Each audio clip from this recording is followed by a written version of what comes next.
Es difícil resumirlo en unas pocas líneas o aún en unos pocos minutos, pero yo diría quizás el gran reto de hoy es que estamos destruyendo las condiciones de la existencia del humano y de todo lo vivo en la Tierra.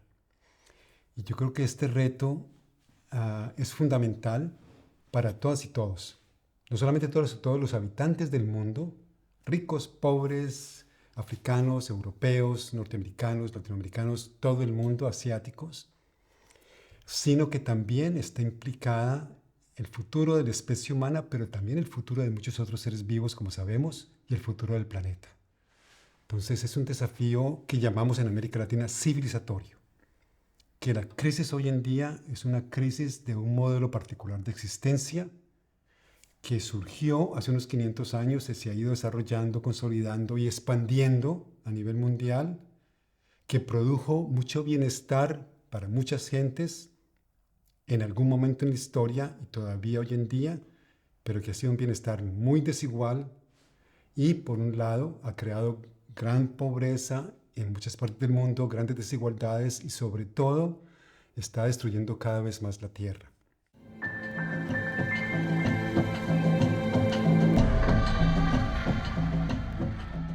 La respuesta más directa a esta pregunta es que es tan difícil porque los humanos que están en el poder no quieren cambiar el modelo. Quizás algunos ven la necesidad, pero la mayoría ni siquiera ven la necesidad. Piensan que todo está bien porque desde su posición muy confortable y muy cómoda, con muchísimo dinero, los grandes billonarios del mundo, en Estados Unidos hablan del 1%, ¿no? Y el 99% del resto de la población. Ese 1% controla buena parte de las decisiones políticas, se ha apoderado de los estados-nación, se ha apoderado de la economía, se ha apoderado de la cultura, de los medios y sigue promoviendo la historia de que ese modelo es, si no el mejor modelo, por lo menos el único modelo que podemos seguir. Porque tenemos que desarrollar, progresar, más ciencia, más tecnología y que eventualmente eso nos va a sacar de la crisis. Pero cada vez hay más conciencia de que la forma en que estamos enfocando la crisis es parte de la crisis. Entonces necesitamos nuevas formas de pensar sobre la crisis.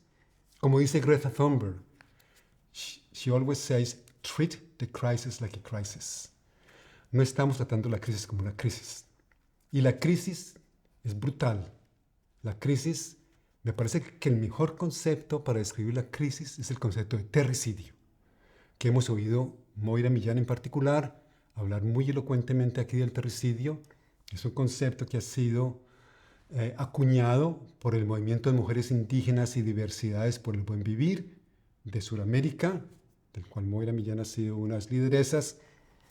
Y lo importante del concepto de terricidio es que nos lleva a pensar no solamente sobre la destrucción de los ecosistemas biofísicos, sino también los ecosistemas del pensamiento, espirituales, de lo sagrado, de la historia de los pueblos.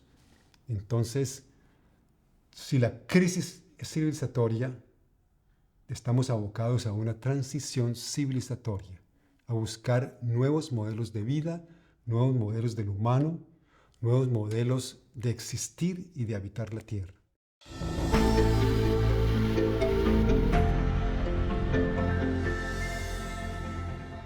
Mi definición del desarrollo es, el desarrollo es un discurso, una forma de pensar y una forma de hacer históricamente localizable, surge después de la Segunda Guerra Mundial, después del movimiento de descolonización de las antiguas colonias,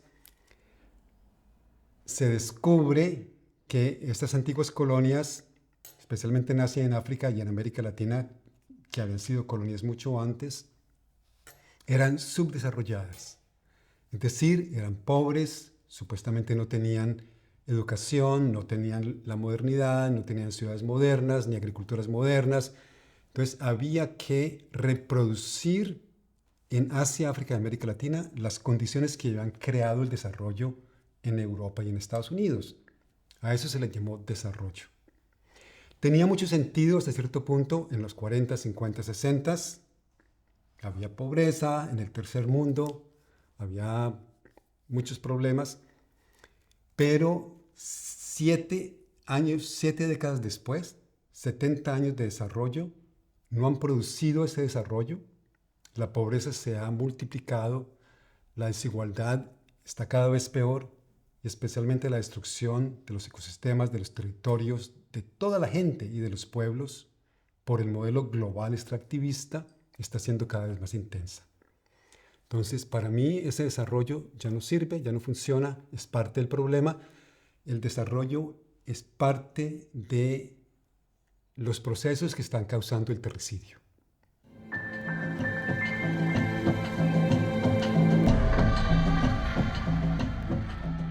A eso, en algún momento, en los años 90, 2000, un grupo de personas empezaron a llamarlo el postdesarrollo. ¿Y qué queríamos decir con eso? Con eso queríamos decir avanzar en un proceso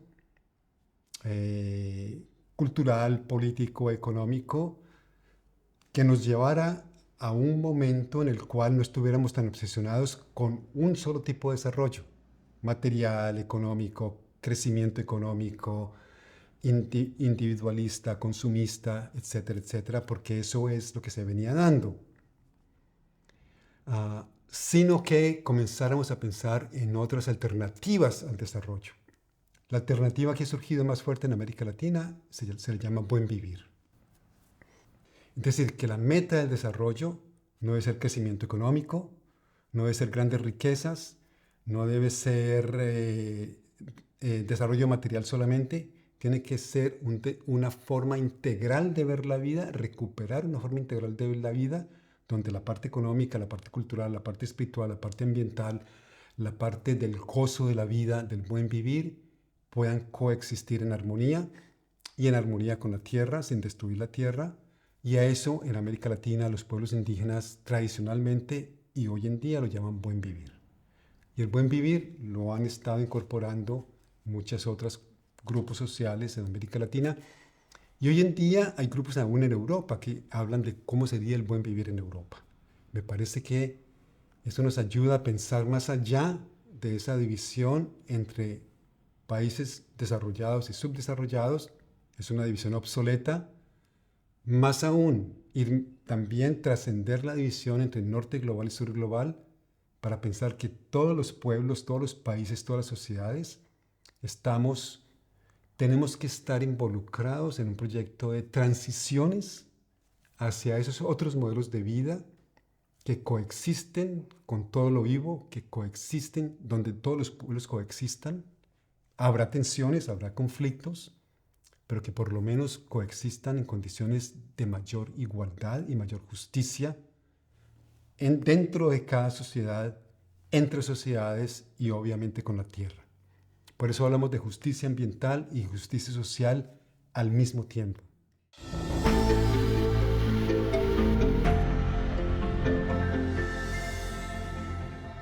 El buen vivir usualmente se define como una concepción holística o integral de la vida en general y por tanto de la política pública para favorecer esa vida, donde las diferentes dimensiones de la vida realmente se integren particularmente sin que predomine la dimensión económica y la dimensión material, donde las otras dimensiones de la vida sean tan importantes, la dimensión cultural, la dimensión social, el cuidado de la vida. El cuidado de la vida es fundamental para el buen vivir. ¿Y qué significa el cuidado de la vida? El cuidado de los humanos y de los no humanos. El cuidado del entramado de relaciones, de la red de relaciones que constituyen la vida. Es decir, la red de relaciones que somos las personas, los cuerpos, los paisajes, los ecosistemas y las comunidades. Tal vez la última cosa que quiere decir el buen vivir es que el principio, el fundamento del buen vivir es la interdependencia. La conciencia profunda de que todos existimos porque todo lo demás existe. Ese es el principio que en Sudáfrica se le ha llamado Ubuntu. Soy porque somos, yo existo porque todo lo demás existe, todo lo humano y lo no humano. todo lo vivo, que habitamos un cosmos vivo. Entonces, el buen vivir también se basa en el principio de que vivimos en un cosmos vivo.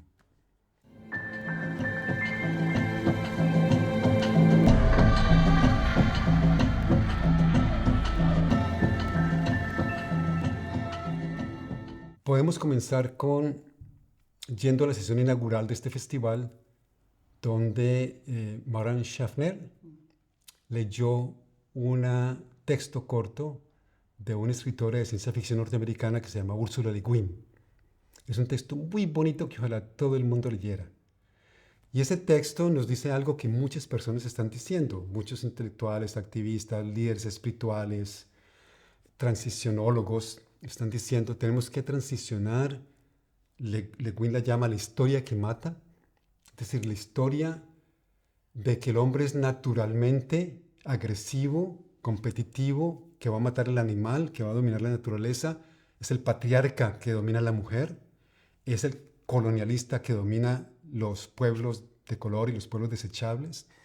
Esa historia del hombre como asesino, naturalmente asesino, porque eso es lo que hacemos. Eso fue la historia, digamos, de cómo se empezó a interpretar la economía y la evolución, especialmente en el siglo XVIII y XIX en Europa, de una forma en que surgió una noción del humano como naturalmente competitivo, secular, liberal, agresivo, individualista, racional, etcétera, etcétera. Eso produjo muchas cosas impresionantes, la ciencia, la tecnología y todo, pero hoy en día sabemos que nos está matando al mismo tiempo. Entonces, por eso tenemos que pasar de ese modelo de un solo humano, una sola forma de ver el humano y una sola forma de construir el mundo globalizado, capitalista, a muchas formas, a un pluriverso de mundos.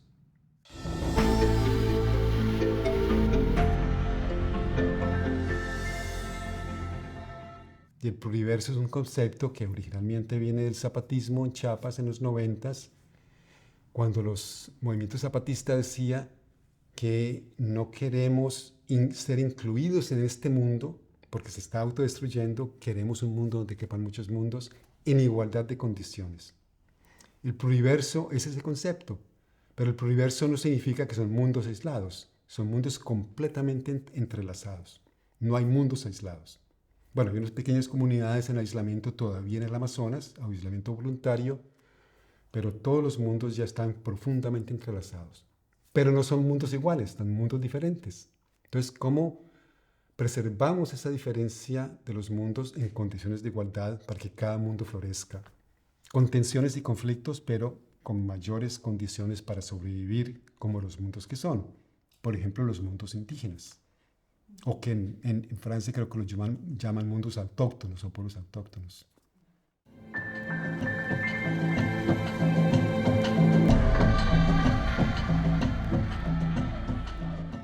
El mundo definido por el capitalismo del desarrollo no es un mundo que permita otros mundos. Es el mundo que hegemoniza su forma de ser, su forma de pensar el mundo.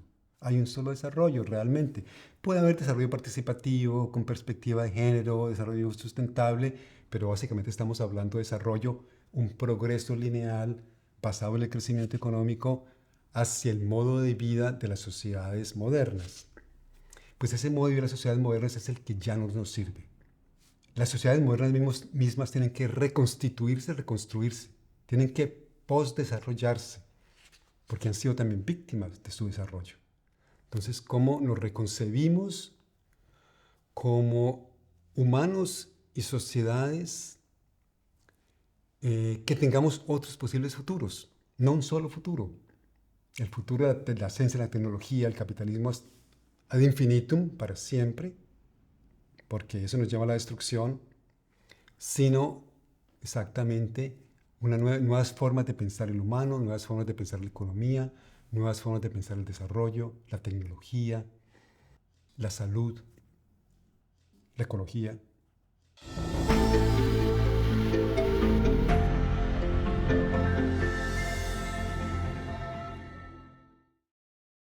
Un intelectual indígena amazónico brasilero, Ailton Krenak, dice que el cambio climático es el síntoma más claro del fin del mundo lineal. Y el fin del mundo lineal es el fin de la acumulación, del crecimiento, del pensamiento lineal, del progreso, y de que podemos seguir así sin cuidarnos de la Tierra, o nos cuidamos de la Tierra un poquito, pero en última instancia realmente si destruimos la Tierra, bueno, eventualmente nos iremos a Marte, como Jeff Bezos, ¿no? Que ya se quiere ir para otro planeta. Entonces, nuestro pensamiento, nuestra conciencia está atrapado en esa forma de concebir la vida y el humano.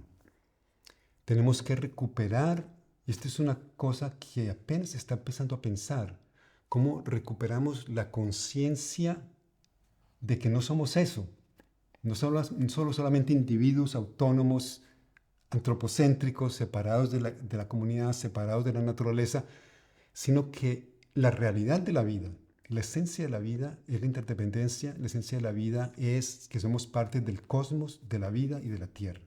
Entonces, ¿cómo recuperamos la conciencia de que somos seres que tenemos una historia cosmológica desde el origen del universo, al origen de la vida, al origen de la tierra, a la modernidad, a hoy en día? Vivimos completamente obnubilados con el presente. Y esto nos mete más aún en esa forma de ser. Esto está destruyendo más aún las condiciones mismas del ser humano. Es muy útil, muy importante, muy interesante, pero hay que reorientarlo para que nos sirva para otros propósitos humanos, sociales, políticos, para cuidar la tierra, no para destruir la tierra, para cuidar el cuerpo y el ser, no para destruirlo.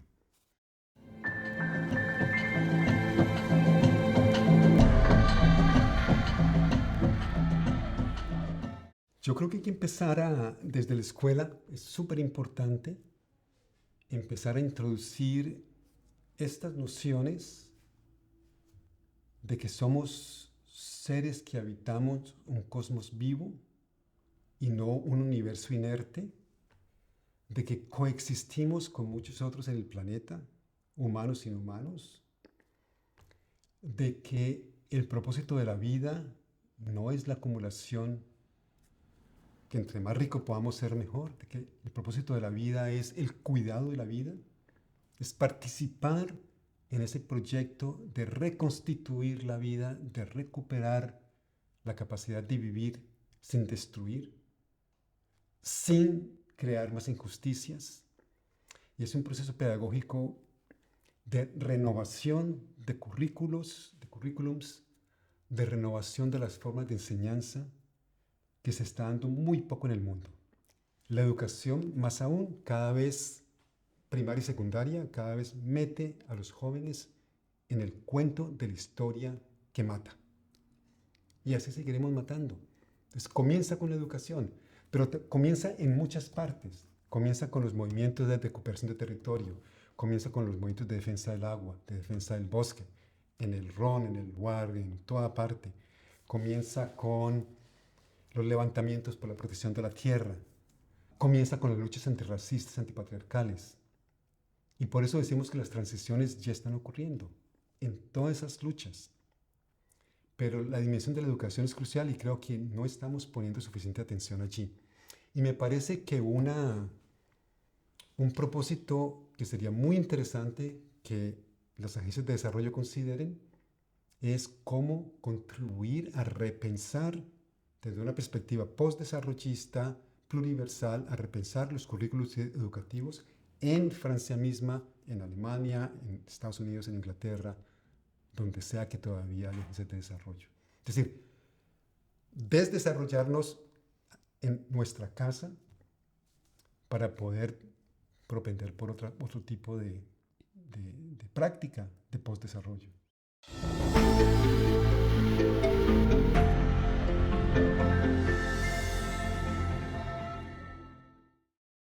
Yo creo que ya el modelo de desarrollo o el modelo de cooperación internacional centrado en el desarrollo y la ayuda para el desarrollo ya es obsoleto.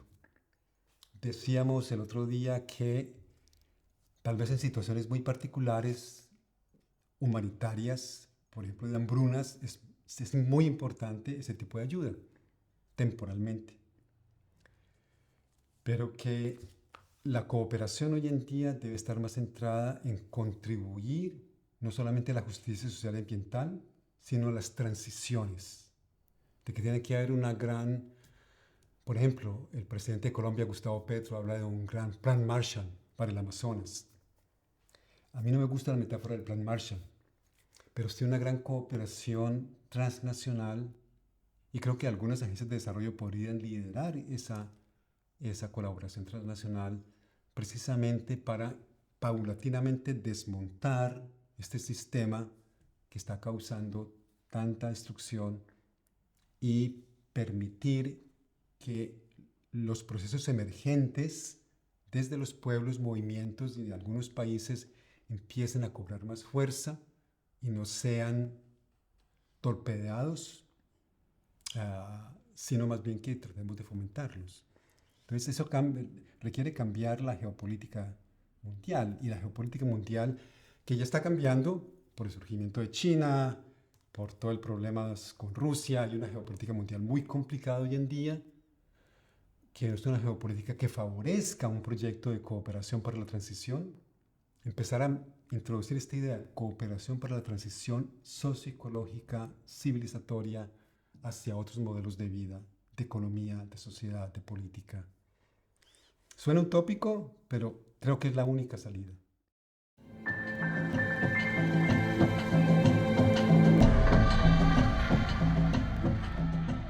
Yo creo que hay una diferencia muy interesante que hizo Moira Millán en algunas de sus presentaciones. Ella dijo que le parecía que hoy en día hay dos tipos de pueblos o sociedades. Pueblos telúricos, lo llamó ella, y pueblos domesticados. Los pueblos telúricos son estos pueblos autóctonos que todavía intentan por lo menos construir su visión de mundo y sus mundos desde la perspectiva de la interdependencia del Ubuntu. Coexisten con el cosmos vivos y quieren seguir haciéndolo así. En el evento tuvimos manifestaciones elocuentes de los pueblos de la Sierra Nevada de Colombia con Hugo Jamioy y el pueblo Kamsá, del pueblo mapuche. En la sesión inaugural, Bárbara nos habló de las cosmovisiones de los pueblos aborígenes de Australia, pero hay muchas manifestaciones. Pero decía Moira también, me parece muy interesante, que hay pueblos telúricos surgiendo por Europa. Es decir, tenemos que volver. ¿Telúrico qué es? Es un pueblo que vive territorializado, enraizado en el territorio. Entonces, que recuperar la forma telúrica de ser, no individual, sino colectivamente. Porque estamos siendo cada vez más domesticados en esta forma de vida que nos atrapa. Y yo crecí en una ciudad grande en Colombia, urbana, domesticada en el pensamiento de la sociedad moderna. Yo no nací dentro de un pueblo telúrico, pero aún así yo sentía, viviendo en un valle muy hermoso, rodeado de montañas muy altas en los Andes, sentía la conexión telúrica con esas montañas. Yo creo que todas y todos estamos en capacidad de restablecer esa conexión. Es muy difícil pensarlo en los mundos más intensamente individualistas, liberales, urbanos, de clase media, clase alta, porque están demasiado capturados por la forma domesticada de ser. Supuestamente a nombre de la libertad, pero a nombre de la libertad cada vez están más domesticados en esa forma de acumulación individualista, sin propósito y sin fin, y cada vez más infelices con frecuencia.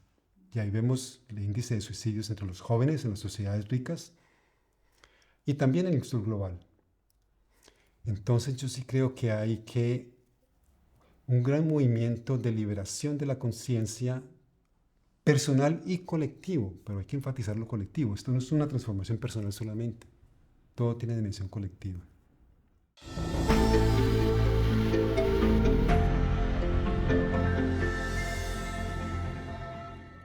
Uno que es considerado, me imagino, ya casi nadie sabe quién fue, ¿no? Pierre Teilhard de Chardin.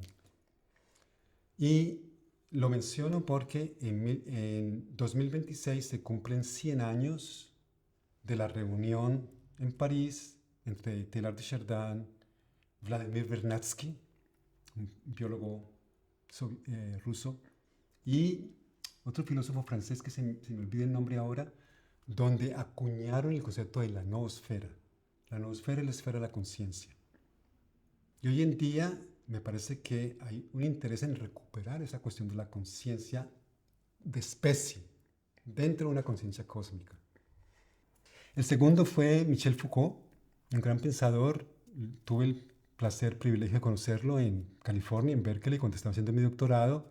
Conozco muy bien su trabajo, pero creo que las grandes influencias en mi vida ahora vienen más de pensadoras del sur global, especialmente feministas, o pensadores indígenas como Ailton Krenak, pensadoras feministas como, bueno, Moira Millán, Rita Segato, Raquel Gutiérrez Aguilar. Bueno, los feminismos latinoamericanos son muy ricos y con pensadoras muy potentes, muchas de ellas pensadoras indígenas también.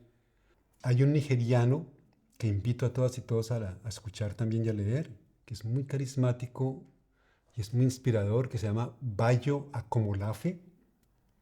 Tiene una red que se llama The Emergence Network. The Emergence Network, así la encuentran fácilmente en internet.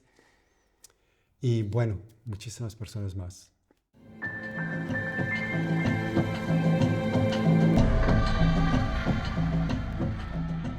Varios conceptos fundamentales. Primero, el concepto de discurso, la relación entre el discurso y el poder.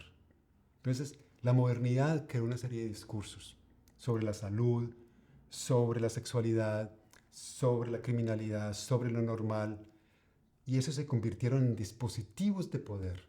No eran solamente ideas que flotaban por aquí y por allá, sino que se tradujeron en prácticas. Creó una ontología del individuo disciplinado y creó, por tanto, lo que él llama en su gran libro Vigilar y Castigar, llama una sociedad carcelaria. Vivimos con el disciplinamiento como individuos a través del tiempo y la organización del tiempo y del espacio, y eso ha constituido un biopoder, un poder sobre la vida que es para controlar la vida de formas particulares. Ese yo creo que es la contribución fundamental de Foucault para mí, y sus investigaciones muy detalladas de cómo funcionó en Europa me enseñaron mucho.